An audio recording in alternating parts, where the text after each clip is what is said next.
என்னாச்சு? ஏன் ஒரு மாதிரி இருக்க? ஒன்னும் இல்லடி. சரி, நீ எப்ப வந்த? நான் வந்து 1 மணி நேரத்துக்கு மேல ஆச்சு. 1 மணி நேரத்துக்கு முன்னாடியே வந்துட்டியா? அவ்ளோ சீக்கிரம் வந்து நீங்க என்ன பண்ற? வீட்ல இருக்க ஒரு மாதிரியா இருந்துச்சு, அதான் இங்க வந்துட்டேன். மனசு ஒரு மாதிரி குழப்பமாவே இருக்கு. அப்படி என்ன குழப்பத்துல இருக்க? மறுபடியும் அந்த கனவு வந்துச்சா? நீ சட்டன திரும்புறத பார்த்தா விஷயம் அதுதான் போலயே. அதெல்லாம் ஒண்ணும் இல்ல.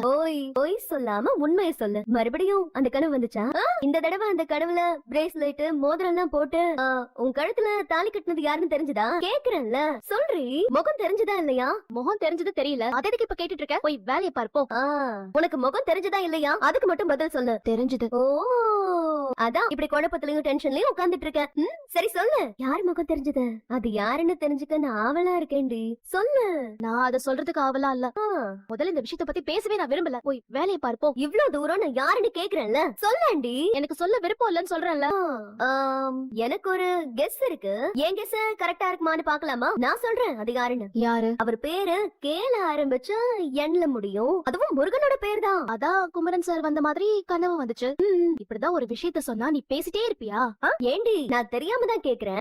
அம்மா தாயே, அவரை ஒரு நல்ல ஃப்ரெண்டா நினைச்சு நான் அவர் கூட பழகிட்டு இருக்கேன். தேவையில்லாம ஏதாவது சொல்லி எங்க நட்பை கொச்சப்படுத்தி நிரந்தரமா பிரிச்சிடாத. எனக்கு வேலை இருக்கு, நான் கிளம்புறேன். ஐயோ ஆனந்தி, உன் மனசுக்குள்ள ஆசை வந்துருச்சுடி. அத நீ இல்ல இல்லன்னு சொல்லி வேஷம் போட்டு மறைக்க